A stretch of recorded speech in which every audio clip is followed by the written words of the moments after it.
अस्सलाम वालेकुम நம்ம ஆன்லைன் கிளாஸ்ல இன்னைக்கு பார்க்க போற பகுதி என்ன சொன்னா ஏற்கனவே பேப்பர் போயிட்டு இருக்க மாதிரி 21வது கேள்வியோட விட்டம் 22வது கேள்வியில இருந்து தொடங்க போறோம். அப்ப 22வது கேள்வியை வாசிச்சு பாருங்க. நீங்க ட்ரை பண்ணி பாருங்க. நான் இப்ப இந்த கேள்வியை விளக்கப்படுத்துறேன்.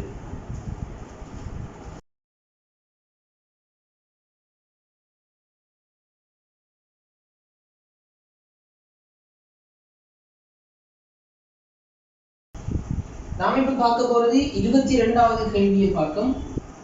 அவங்க பாத்தீங்கன்னு சொன்னா பொருளானது f/2 தூரத்தில் வைக்கப்பட்டிருக்காரு. அதாவது f-க்கு உள்ளுக்கு வைக்கப்பட்டிருக்காரு.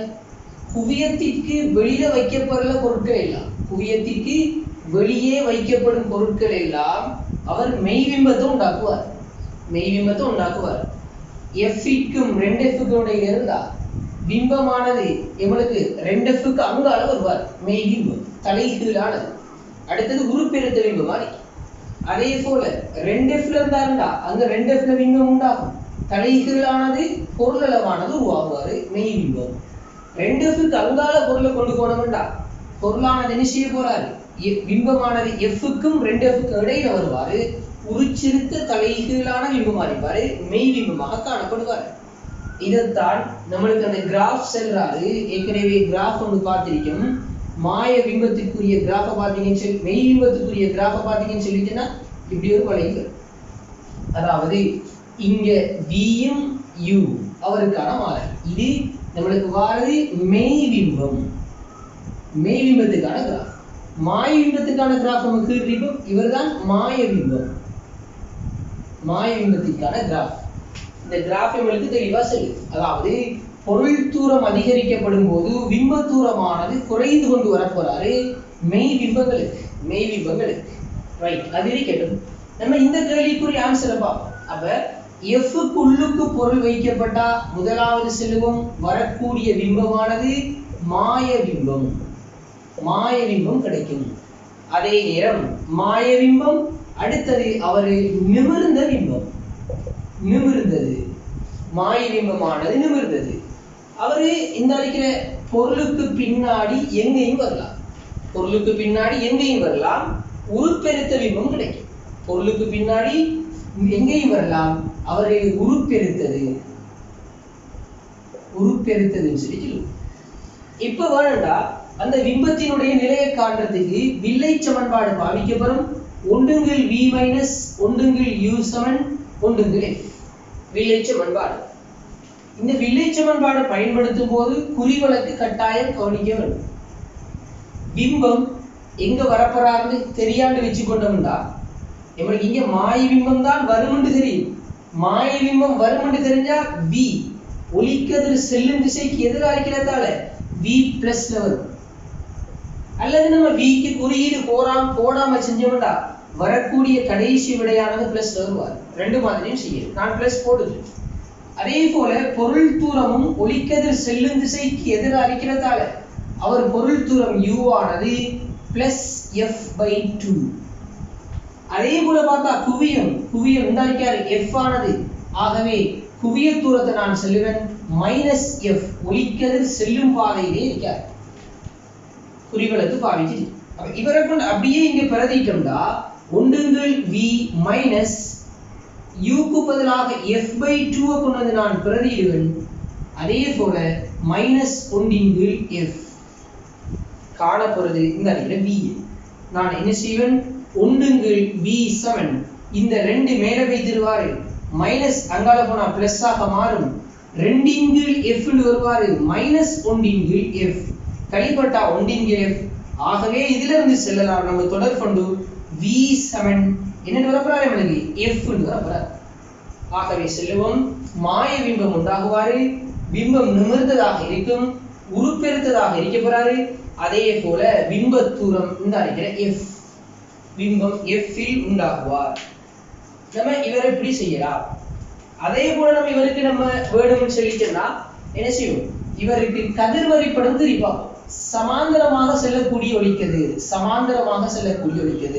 முதலட்சிக்கு சமாந்தரமாகவும் கிட்டவாகவும் செல்லக்கூடிய ஒளிக்கதிர். அவரு f-கூடாக போவாரு. ஒளியியல் மையத்திற்கூடாக போகக்கூடிய ஒளிக்கதிர் முறிவடையாம அப்படியே போகும். அப்ப நம்ம பார்த்தீங்கன்னு சொல்லிச்சேன்னா இவங்க ரெண்டு பேரையும் சந்திக்க வச்சா இவங்க ரெண்டு பேரும் பின்னுக்கு சந்திப்பாங்க. சந்திக்கிற முடியாது பிம்பமானது இங்கே உண்டாகுவார். இவர்தான் பிம்பம் ஐ.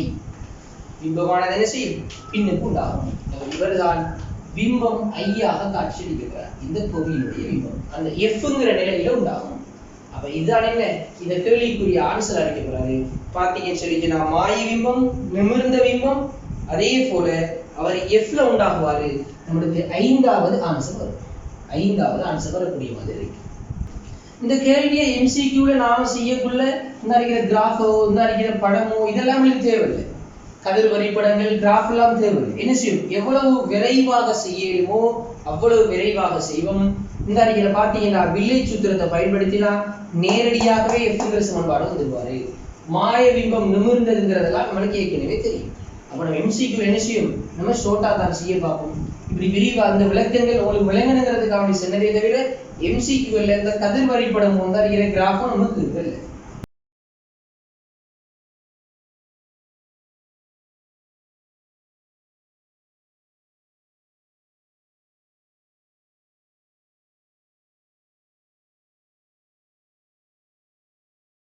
மூன்றாவது கேள்வியை பார்த்தோம்னா 23வது கேள்வியை பார்த்தோம்னு சொல்லி சொன்னா 23வது கேள்வி ஒரு அரியம்.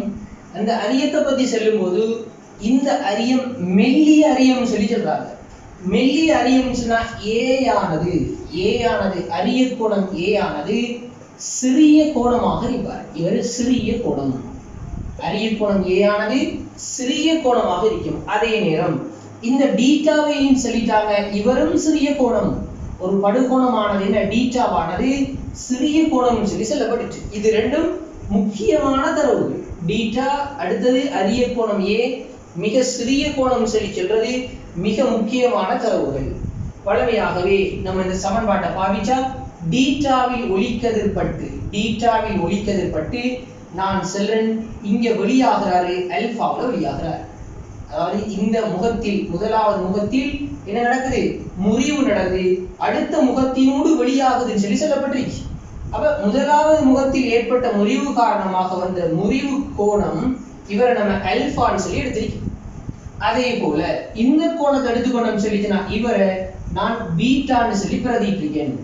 அதே போல இவர் அரிய கோணம் ஏன்னு சொல்லிச்சுன்னா இந்த கோணமும் ஏ ஆகத்தான் இருப்பார், அரிய கோணம். அப்ப நான் சொல்லலாம் இந்த கோணத்தை நான் கேமான்னு வச்சுக்கொள்றேன். கேமான்னு சொல்லி வச்சுக்கொள்றேன். நம்மளுக்கு கேள்வி என்ன சொல்லிச்சுன்னா இங்க ஏற்படக்கூடிய விலகல் இவரின் முடிவு சுட்டிய என்னன்னு சொல்லி தரப்பட்டிருக்கு. இவரின் முடிவு சுட்டிய நம்மளுக்கு என்னன்னு சொல்லி தரப்பட்டிருக்கு. அப்ப இங்க விலகல் கொடுக்கும் போது முதலாவது முறிவு இந்த இங்க நடந்திருக்கு. இங்க ஏற்பட்ட விலகலையும் இரண்டாவது முறிவின் போது ஏற்பட்ட விலகலையும் நம்ம என்ன செய்வோம்? கூட்ட வேண்டிய தேவை வரும். ரெண்டு பேரையும் கூட்டணும். அல்லது நம்ம யோசிக்கலாம் விலகலுக்குரிய வலிமையான சமன்பாடு D7 நம்ம எடுத்திருப்போம் என்னன்னு சொல்லி, அதாவது படுகோணங்களின் கூட்டுத்தொகை மைனஸ் அரிய கோணம். அல்லது வேணும்னு சொல்லிச்சுன்னா இதை பயன்படுத்தியே செய்யலாம். அதாவது பீட்டா மைனஸ் அல்பா தான் முதலாவது முகத்தில் ஏற்பட்ட விலகல் பிளஸ் அடுத்தது பாத்தீங்கன்னா கேமா மைனஸ் பீட்டா தான் என்ன வரைக்கப்படுறாரு இரண்டாவது முகத்தில் ஏற்பட்ட விலகல். இதிலிருந்து நம்ம எடுக்கலாம் D7 ஏற்கனவே ஒரு தொடர் கொண்டு A இந்த அடிக்கிற அரிய கோணமானது என்ன வரைக்கும் அதன் அகத்தெதிர் கோணங்களின் கூட்டுத்தொகைக்கு 7. ஆகவே அல்பா பிளஸ் பீட்டா 7 தான் அரிய கோணம். இதை கொண்டு வந்து நான் இங்க போட போறேன். இங்க போட்டேன்டா நான் பீட்டா இந்த கேமாவை நான் எடுக்க வேண்டியிருக்கும். பீட்டா பிளஸ் கேமா மைனஸ் பொதுவா எடுத்தேன்டா அல்பா பிளஸ் பீட்டா. ஆகவே D7 பீட்டா பிளஸ் கேமா மைனஸ் என்ன A ஆக இருப்பார். இதுதான் அங்க இருக்கிற விலகலுக்கான தொடர்பு.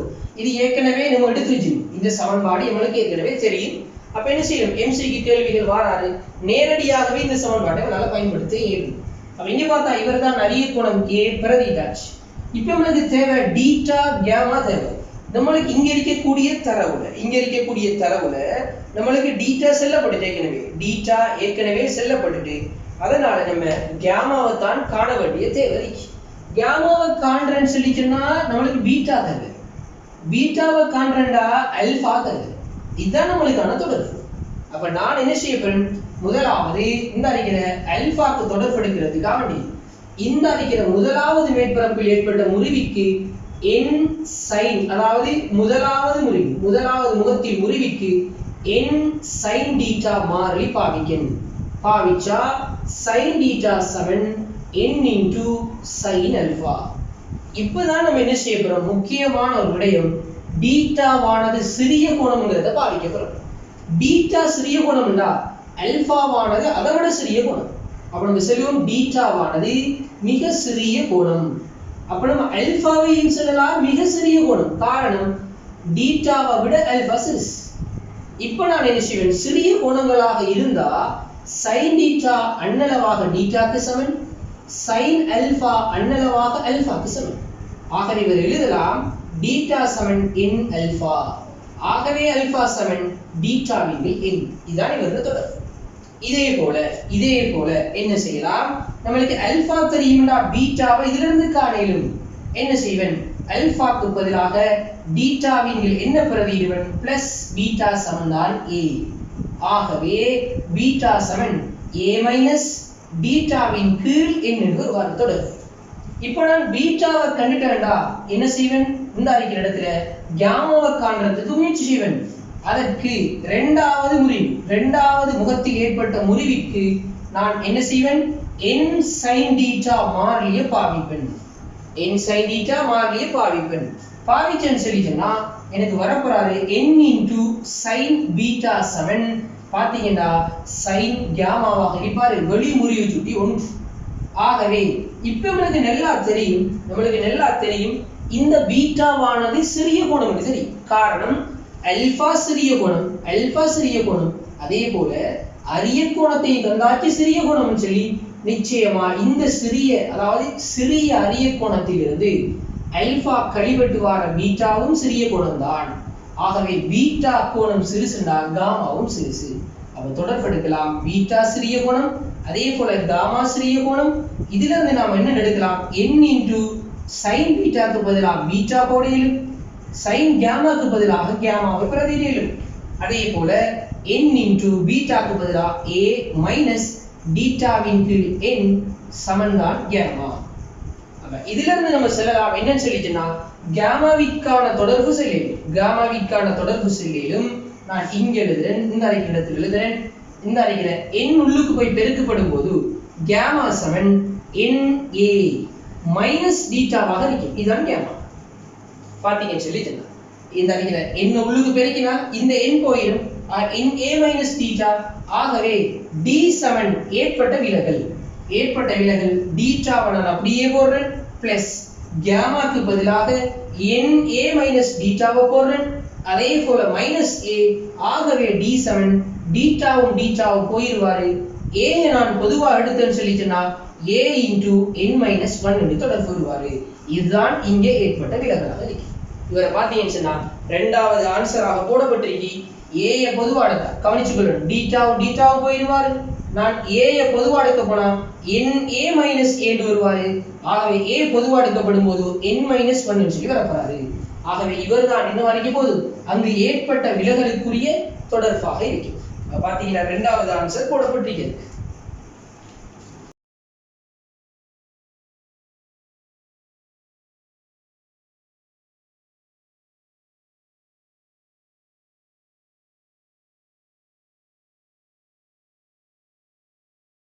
அடுத்தது 24வது கேள்வியை பார்த்தீங்கன்னு சொல்லிட்டோம்னா 24வது கேள்வியை வாசிச்சிருப்பீங்க.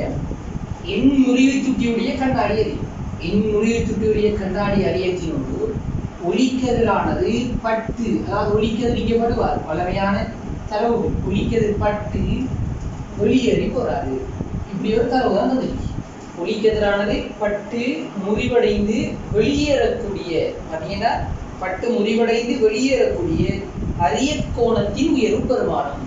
இந்த அறியக்கூடிய அரிய கோணத்துல மேக்சிமம் பெருமானம் கட்டுச்சு. கேள்வி எல்லாம் பார்த்துக்கொள்ளணும். இங்க பார்த்தோம்னா நான் இந்த செவ்வனை சந்திக்க வைக்கேன், செவ்வன்கள் 2 பேரையும் சந்திக்க வச்சோம்னு சொல்லிட்டா இந்த கோணம் தான் அரிய கோணம். வளமையான கோணங்களை நான் போடுறேன். இவரை நான் வச்சுக்கொள்றேன் I1, இவரை R1 கோணம், இவர் R2, இவர் I2, இவர் I2. அவர்களுக்கு A அரியக் கோணத்துக்கான தொடர்பு தெரியும். அரியக் கோணம் A7 R1 plus R2. R1 plus R2 தான் அரியக் கோணத்துக்கான தொடர்பு.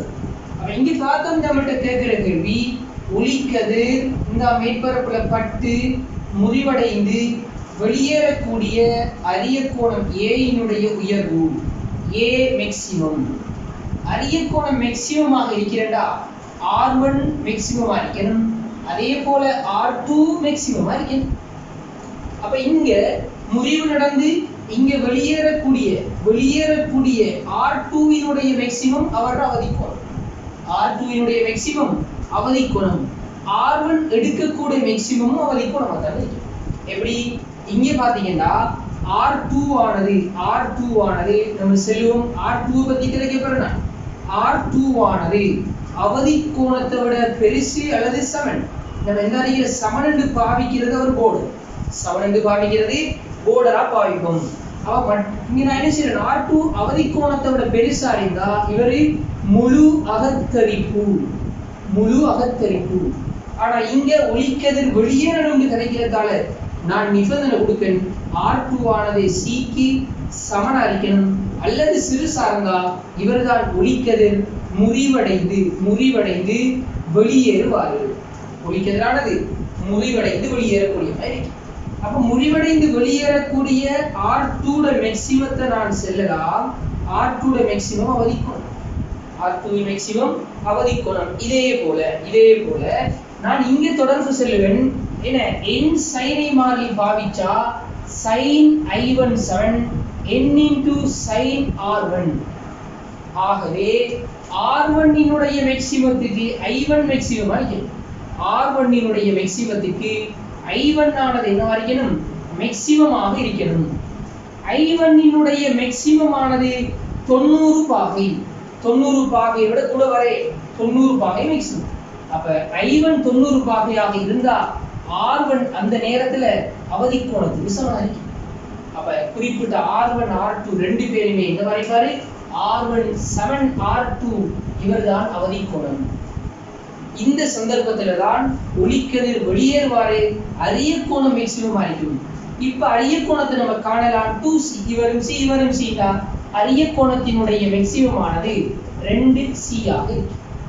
இப்ப நம்ம என்ன செய்யணும், அந்த அவதிக்கோணத்தை கண்டுபிடிச்சு அவதிக்கோணம் என்ன வரைக்கிறார், பழமையான அவதிக்கோணம் காணும். எப்படி அவதிக்கோணமானது இவர்தான் அவதிக்கோணம் 90 பாகையில போவாரு.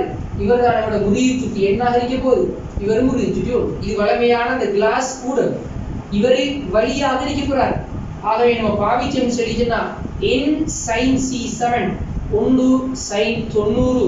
ஆகவே sin C7 நம்மளுக்கு வரப்போறார் 1/n C7 sin inverse 1/n ஆக இருக்கு.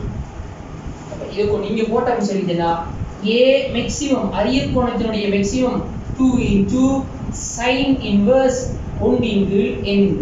அப்ப இங்க இந்த தொடர்பு தரப்பட்டிருக்கு. இங்க n-1 ன்னு சொல்லி தரப்பட்டிருக்கு. 2 sin inverse n-1 இவர் எழுதலாம். என்ன மேலுக்கு கொண்டு வந்தா ஆகவே இவர்தான் என்ன வரைக்க போறாரு, அரியக் கோணத்தினுடைய மேக்ஸிமமாக காணப்படும். இந்த ஆன்சரை பாத்தீங்க சொல்லிச்சுன்னா இரண்டாவது ஆன்சர் வரக்கூடிய மாதிரி இருக்கும். இதான் இந்த கேள்விக்குரிய ஆன்சராக இருக்கு.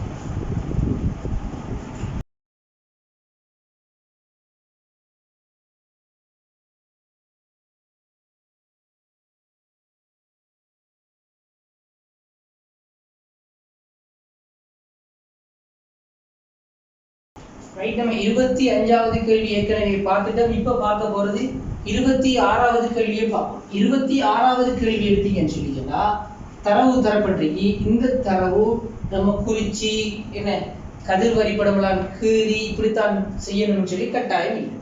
இவர் என்ன செய்யலாம், லேசாக செஞ்சிருக்கேன். நான் இங்க என்ன செய்யறேன், இவருக்குரிய நிலைகளை குறிக்க போறேன். இவர்தான் வில்லை.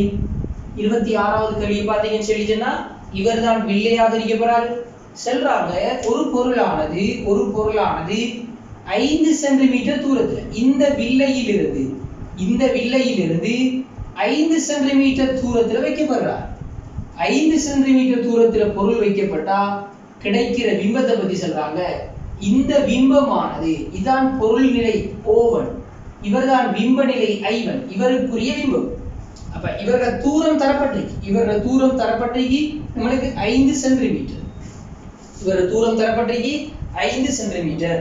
இப்ப சொல்றாங்க 5 சென்டிமீட்டர் தூரத்தில் வைக்கப்பட்டவன ஒரு மாய பிம்பம் ஒன்று பெறப்படுது. அதே போல சொல்றாங்க இந்த பொருளை இன்னும் ஒரு 5 சென்டிமீட்டர் நகர்த்தப்பட்ட போது இதிலிருந்து வில்லையிலிருந்து இன்னும் ஒரு 5 சென்டிமீட்டர் நகர்த்தப்பட்ட போது கிடைக்கிற பிம்பம் இதே பொருள் இதே பிம்பத்தின் அளவான இவரை நான் கேபிட்டல் H என்று குறிச்சேன்னு சொன்னா அதே பிம்பத்தின் அளவான ஒரு மெய் பிம்பம் ஒன்று கிடைக்காதாம். இதான் தந்திருக்கிற தரவு. உதாரணத்துக்கு இந்த அறிக்கிற தூரம் பிம்ப தூரத்தை நான் ஒரு V பிரதிட்டா இவரும் V ஆகத்தான் இருப்பாரு. இது O2 செல்லக்கூடிய பொருளுக்கு I2 செல்லக்கூடிய பிம்பம்.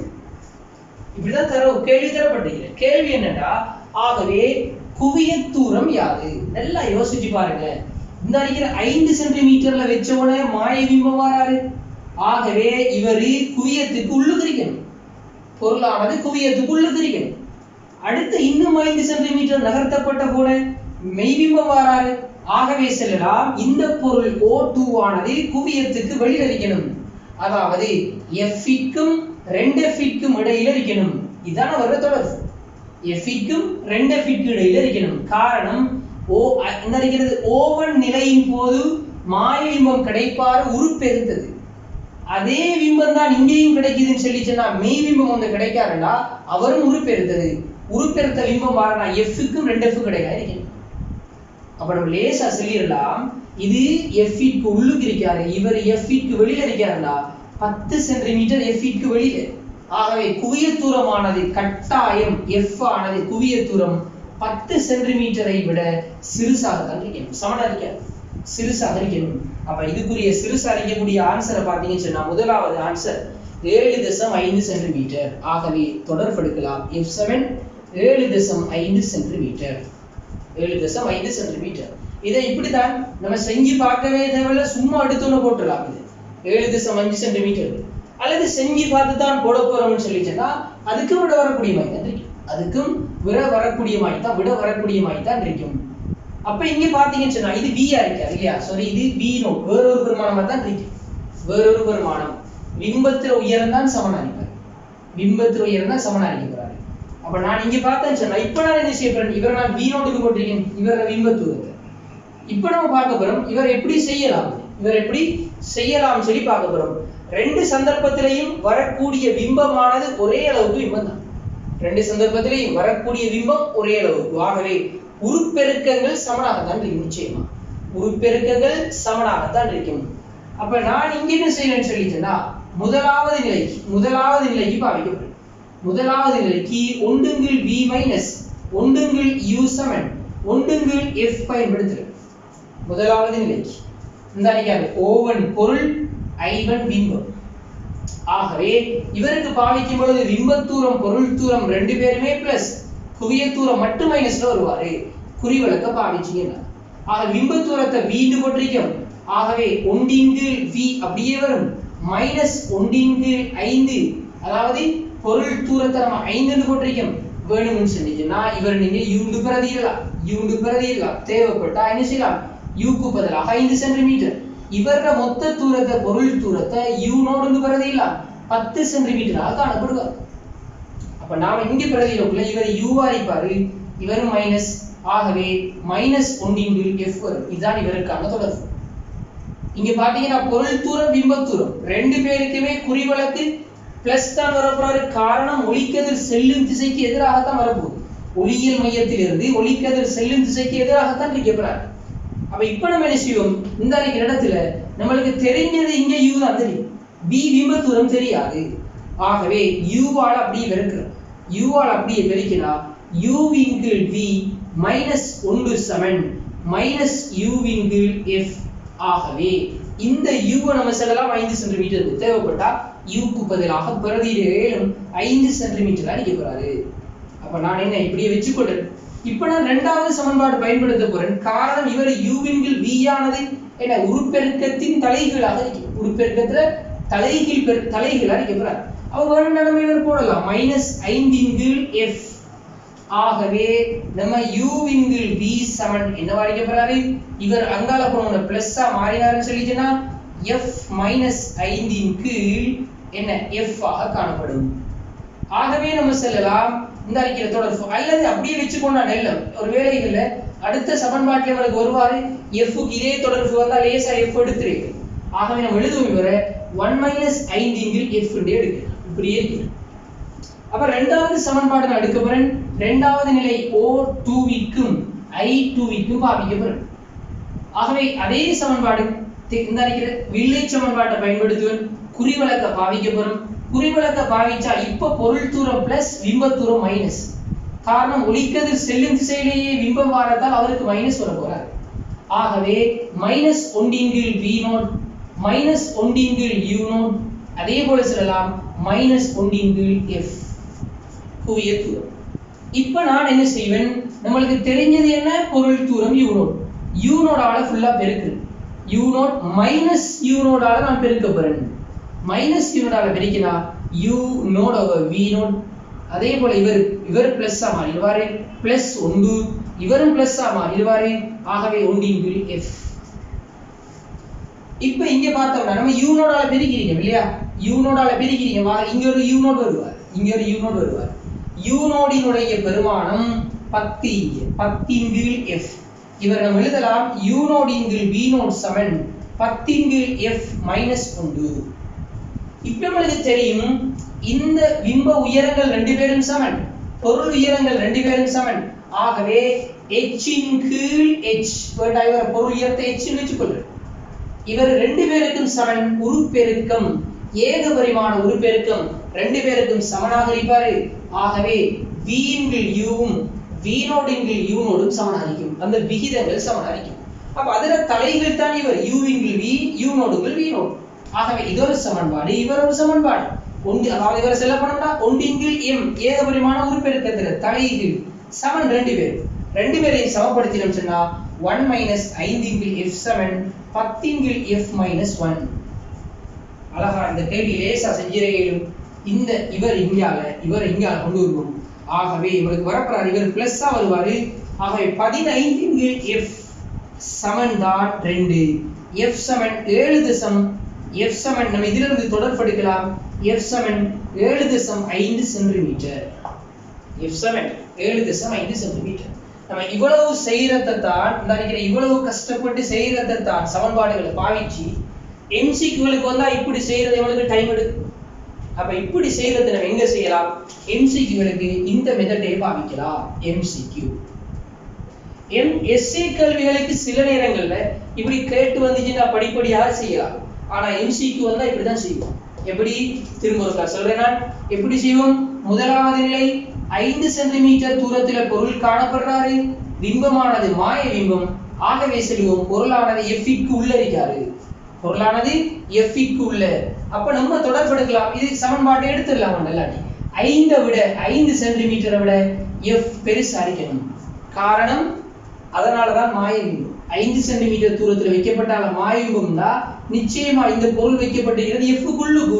ஆக f விட சிறுசுதான் 5 சென்டிமீட்டர். அடுத்த கட்டம் பார்த்தோம்னா பொருளானது என்ன செய்யப்படுறாரு? இன்னும் 5 சென்டிமீட்டர் நகர்த்தப்பட்ட போது பெறப்படும் பிம்பமானது மெய் பிம்பம். அப்ப மெய் பிம்பம் அவர் f க்கு அங்கால இருக்கு. 10 சென்டிமீட்டர் பொருள் தூரம் f விட பெருசு. ஆகவே 10. இதுதான் என்ன வரைக்கப்படுறாரு? f இனுடைய உண்மையான வீச்சு. நான் இதை இப்படி போட்டு செஞ்சேன் ஒரு விட இருக்காதுங்கிறதுக்காண்டி. சில நேரம் உங்களுக்கு 4 சென்டிமீட்டர் வரலாம் ஆன்சர்ல. அப்ப நம்ம யோசிப்போம் இப்படி இருந்தா ரெண்டுல ஒன்று எதுன்னு சொல்லி யோசிக்க வேண்டியிருக்கும். அப்ப நம்ம திரும்ப செஞ்சு பார்க்கறதுக்கு போக வேண்டியிருக்கும். அப்ப அது இன்னும் 2 மெத்தட்கள் வாரத்தால ரெண்டும் சேர்ந்து வாரத்தால மிச்சம் டைம் எடுக்கக்கூடிய மாதிரி வந்து. அதனால இந்த சமநிலையை பாவிக்கிறவனுக்கு ஈஸி. 2 சந்தர்ப்பத்துக்கு சேர்த்து நான் ஒரு சமநிலை எடுத்திருக்கேன். ஆக இப்ப சொல்லலாம் 5 விட பெருசி 10 விட சின்னம் தான் குவிய தூரம். அதுக்கு இருக்கிற ஒரே ஆன்சர் 7.5 சென்டிமீட்டர். ஆகவே இவரை ஈஸியா செஞ்சிடலாம்.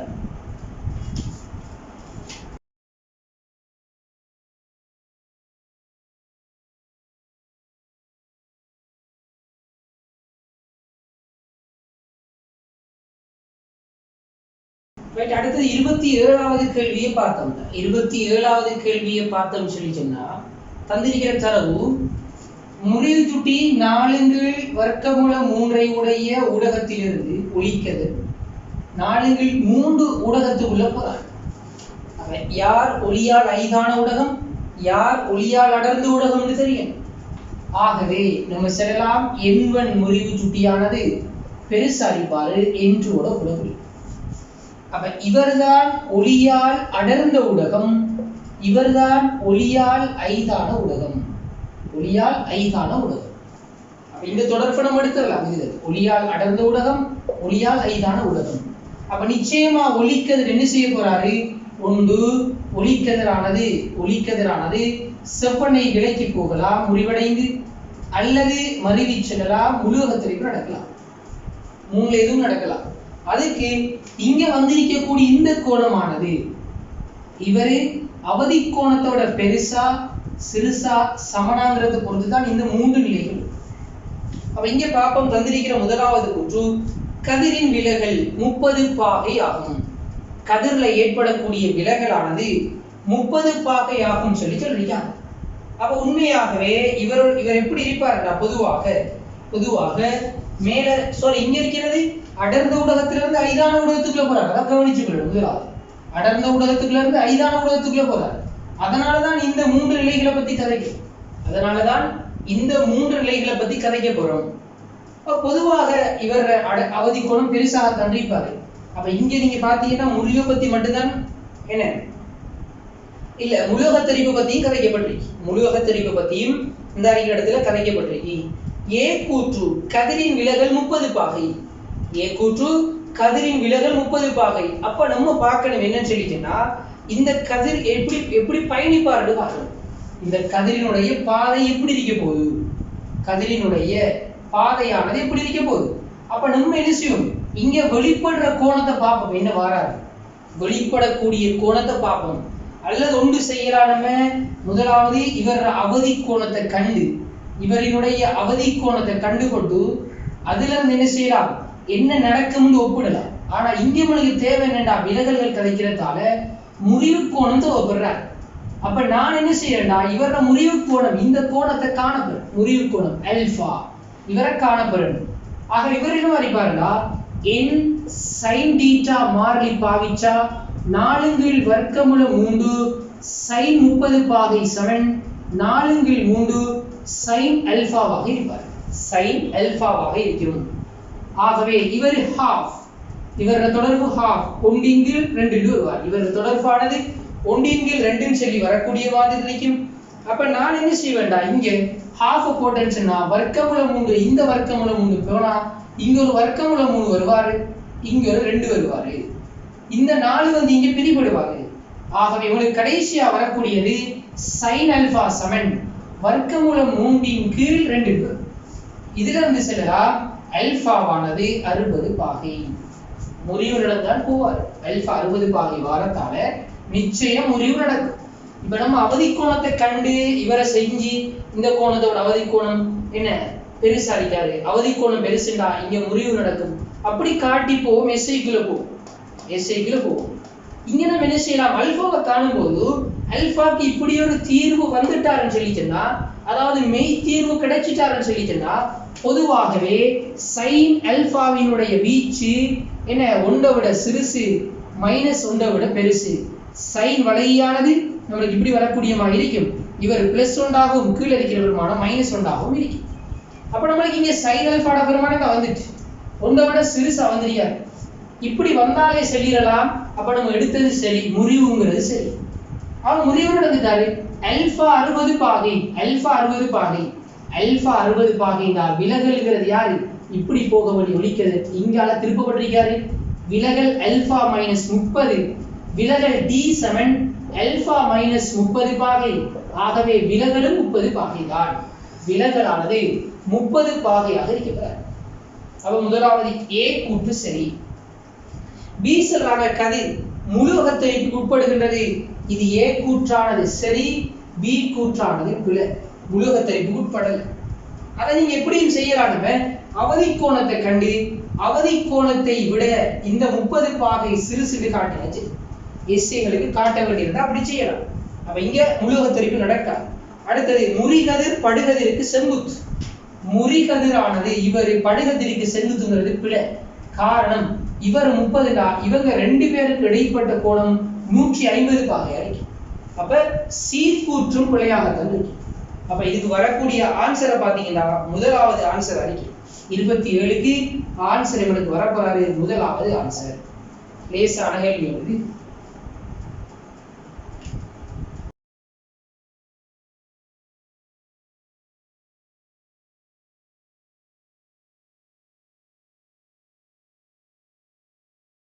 அடுத்த 28வது கேள்வி. 28வது கேள்வி செல்விக்காக மெய்ப்பொருளுக்கு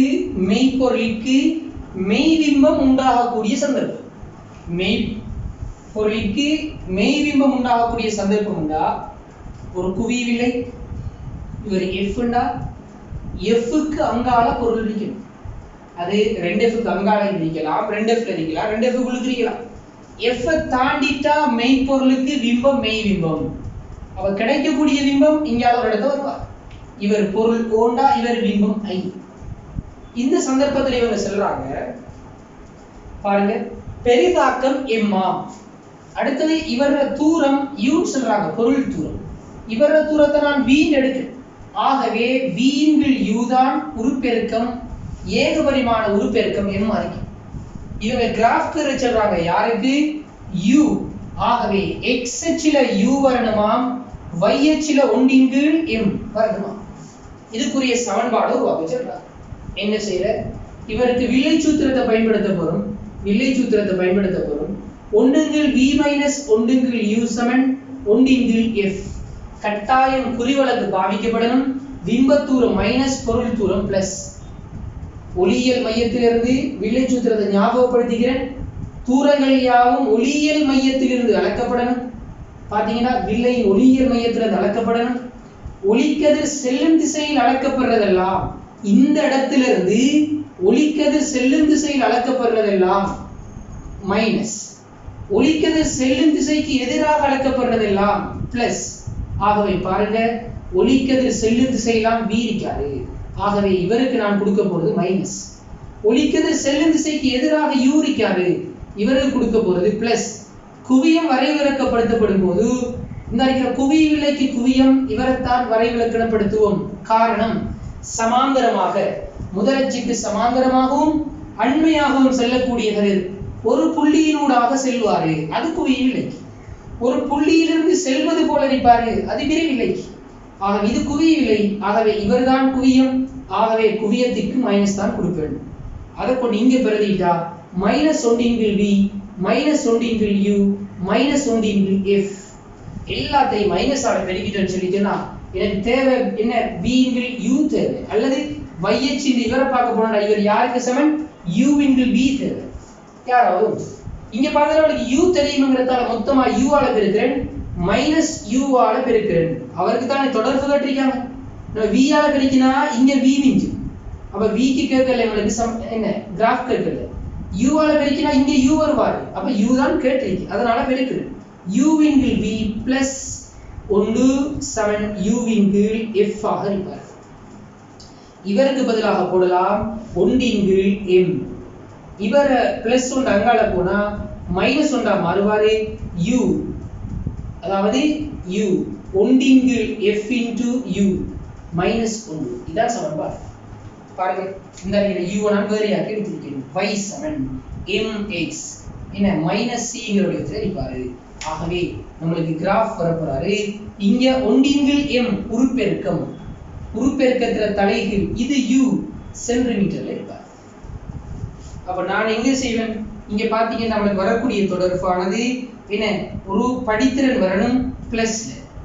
ஆகவே f ஒரு குறித்த பெருமானம் இருக்கிறதால இவர் சாய்வு குறைவாக தான் வரும். வெட்டு துண்டானது c ஆக காணப்படுவாரு, வெட்டு துண்டானது மைனஸ்ல காணப்படுறாரு. ஆகவே இங்க மைனஸ்ல ஒரு இடத்துல இருந்து போற மாதிரி யோசிச்சோம்னா கிராஃப் ஆனது இப்படி. அப்ப அதுக்குரிய ஆன்சர் போட்டிருக்கிறேன். 2வது ஆன்சர் போட்டிருக்கிறேன்.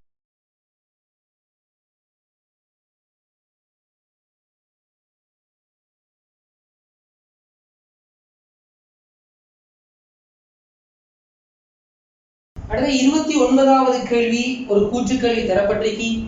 அவதிநிலை 40 பாகை உடைய அரியம் ஒன்றில் டீட்டா படுகோணத்தில் சமபக்க அரியம் சமபக்க அரியம் ஒளிக்கதிரானது டீட்டா படுகோணத்துல படுறாரு செல்றாங்க. இவர் அவதிக்கோணம் C7 40 பாகையா தந்திருக்கிற தரவு. இந்த கூற்றுக்களை கவனிக்க செல்றாங்க. பாருங்க, ஏ கூற்று செல்லப்படுது இழிவு விலகலின் போது ஒளிக்கதிர் அரியத்தினோடு 3ஆம் மேற்பரப்புக்கு சமாந்தரமாக செல்லும். இது ஏற்கனவே பார்த்திருக்கோம். சமபக்க அரியமா இருந்தா எல்லா அரியங்களுக்கும் இழிவு விலகலின் போது ஒளிக்கதிர் 3ஆம் மேற்பரப்பு, இவர்தான் 3ஆம் மேற்பரப்புக்கு சமாந்தரமாக செல்லும்டா பிள்ளை. ஆனா எங்களுக்கு சமபக்க அரியமா இருந்தா அவர் சமாந்தரமாக தான் செல்லுவார். வேணும்னா ப்ரூஃப் பண்ணவும் மேலும் ஒளிக்கதிரே செய்றாரு பட்டு முறிவடைஞ்சு இங்க வந்து விடுவார், திரும்ப அப்படி போவார்.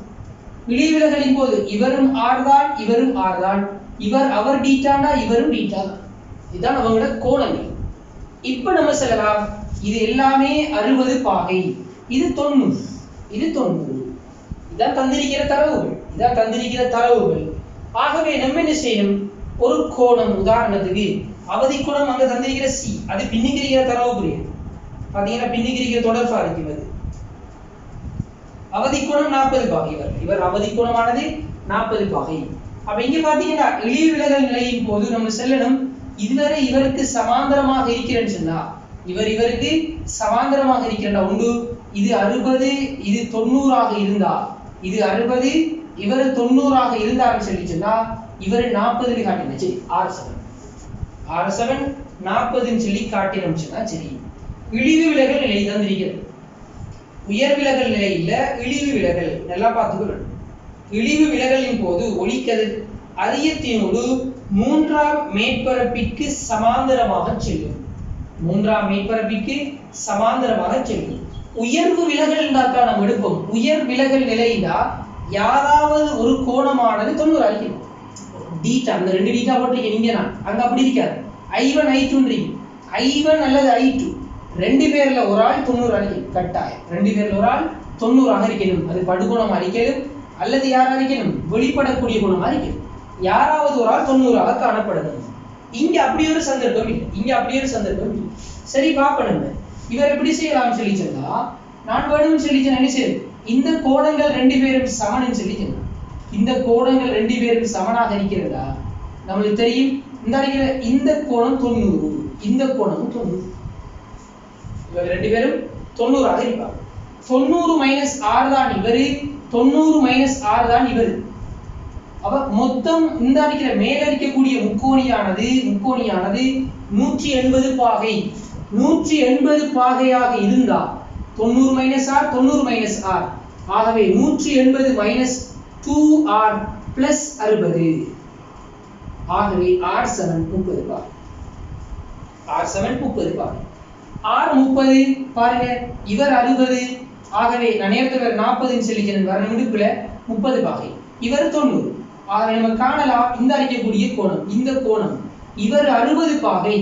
இந்த மொத்த கோணமானது R 30 அடிக்கிறதால இவரோட கூட்டினா 120 பாகை. மொத்தம் 180 பாகை. நீங்க நேய கோணம் கோயில பாத்தீங்க.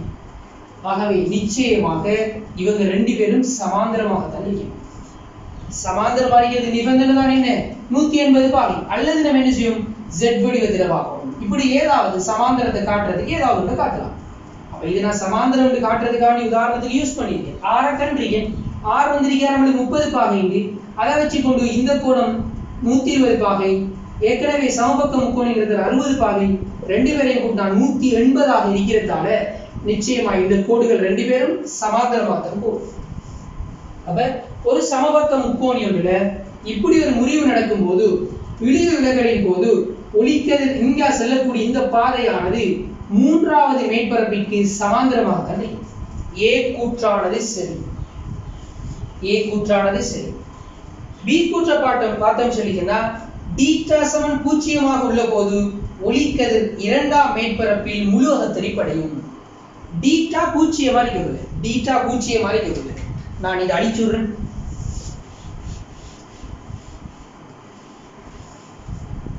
நம்ம ஏற்கனவே பார்த்துட்டோம் ஏ கூற்றானது சரி. பி கூற்று பார்க்கறதுக்கு டீட்டா பூஜ்ஜியமா? டீட்டா பூஜ்ஜியம்னா என்ன? ஒளிக்கதிர் இங்க என்ன செய்யப்படுறாரு? இந்த மேற்பரப்புல வந்து படணும். அதனால கொஞ்சம் மேல உயர்த்திக்கு ஒளிக்கதிர் டீட்டா பூஜ்ஜியம்னா செவ்வனோடையே வந்து படுவார். செவ்வனோடைய வந்து படுறதா டீட்டா பூஜ்ஜியம். செவ்வனோட அமைக்கிற கோணம் தான் படுகோணம். ஆகவே இப்ப நம்ம இங்க படுகோணத்தை பார்த்தா, இவர் படுகோணத்தை பார்த்துக்கிட்டா இந்த கோணம் ஏற்கனவே தெரியும் 60 பாகை. இது 90ண்டா இந்த கோணம் நிச்சயமா 30 பாகை. செவ்வன் 90ங்கிறதால படுகோணம் 60 பாகை.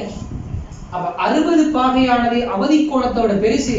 காரணம் அவதி கோணம் எத்தனை? 40 பாகை. அப்ப நிச்சயமா இங்க ஒளிக்கதிர் முழு அகத்தறிப்படையும். படுகோணமும் ஒளிப்படுகோணமும் சமன். முழு அகத்தறிப்படை. அப்ப இங்க செல்றது என்ன? இரண்டாம் மேற்பரப்பில் முழு அகத்தறிப்படையும். இந்த மேற்பரப்புல முழு அகத்தறிப்படையுமா? ஆகவே பி கூற்று சரி. பி கூற்றானது சரி. மூன்றாவது, உயர் விலகலின் போது படுகோணம் வெளிப்படுகோணங்களின் கூட்டுத்தொகை 90. உயர் விலகலின் போது நம்ம சொல்லிட்டோம் படுகோணம் அல்லது வெளிப்படுகோணம் யாராவது ஒரு ஆள் 90ஆக இருக்கணும். அப்ப இன்னொரு ஆள் அதோட பெருமானம் சேர்ந்தா நிச்சயமா 90ஓட பெருசா தான் தெரியும். அப்ப சி கூற்று எங்களுக்கு நிச்சயமா செல்லலாம். அப்படி சி கூற்றானது வராது. ஆகவே ஏபி மட்டும்தான் சரியாக காணப்படும். ஆன்சரை பார்த்தீங்கன்னா மூன்றாவது ஆன்சர் வரக்கூடிய மாதிரி இருக்கும். 29வது கேள்வி வரை பார்த்திருக்கோம். நம்ம அடுத்ததாக இனி 30வது கேள்வி பார்க்கணும். வில்லைகளோட தொடர்பானது. வில்லைகளோட தொடர்பட்டு வர கேள்விகள், வில்லையோட வலுக்கள் சம்பந்தமானது. இதை நம்ம என்ன செய்வோம் அடுத்த கிளாஸ்ல, ஆன்லைன் கிளாஸ்ல நம்ம இதை பத்தி பார்க்கணும். உங்களுக்கு இந்த கேள்விகள் இப்ப பார்த்த கேள்விகள் ஏதும் பிரச்சனைகள் இருந்துச்சு அநேகமா விளங்கிருக்கும். சில லேசான கேள்விகள் தான். விலங்கல்ல ஏதாவது பிரச்சனைகள் இருந்துச்சுன்னு சொல்லிட்டேன்னா நீங்க என்ன செய்யுங்க, குரூப்புகள்ல மெசேஜ் போடுங்க. நீங்க அடுத்து நீங்க கவனிக்க வேண்டியதுதான், இது எம்சிக்கு கேள்விகள் செஞ்சுட்டு இருக்கோம். ஏன்னா உங்களுக்கு விளங்கணுங்கிறதுக்காக தான் சில கேள்விகளை நான் லோங்கா போறேன், விளங்குறதுக்காக. அதே நேரம் நான் இன்னொன்று சொல்றேன், இது எப்படி குயிக்கா செய்யலாம். அப்ப நீங்க எக்ஸாம்களை செய்ய போகக்குள்ள குயிக்கா செய்யற மெத்தட் தான் பிடிச்சுக்கணும். அதுதான் நம்மளுக்கு நேரத்தை மிச்சப்படுது. பெரிய எஸ்ஏ கேள்விகள் மாதிரி செய்ய போனோம்னு சொல்லிட்டோம்னா என்ன, நம்ம ஒரு 5 கேள்வி செய்யற நேரத்துக்கு தான் ஒரு கேள்வி செஞ்சு முடிப்போம். அப்ப அதால நம்மளுக்கு பெரிய நஷ்டமா போய்த்திடும். அப்ப என்ன செய்வோம், அந்த எம்சிக்கு எப்படி லேசா நேரத்தை மிச்சப்படுத்தி செய்ய ஏழுமோ அப்படி செய்வோம். 1 நிமிஷத்துல செய்யற கேள்விட்டா அவருக்கு 1 நிமிஷம் தான் செலவழிக்கணும். அவருக்கு 4 நிமிஷத்தை செலவழிக்க இயலாது. காரணம், பின்னுக்கு சில கேள்விகள் கூட நேரம் செலவழிக்கக்கூடிய கேள்விகளும் வருது. அப்ப அதுக்கு நேரம் தேவைண்டா. நம்ம எதுக்கெல்லாம் நேரத்தை மிச்சப்படுத்த இயலுமோ அவங்களுக்கெல்லாம் நேரத்தை மிச்சப்படுத்தி செய்யும்.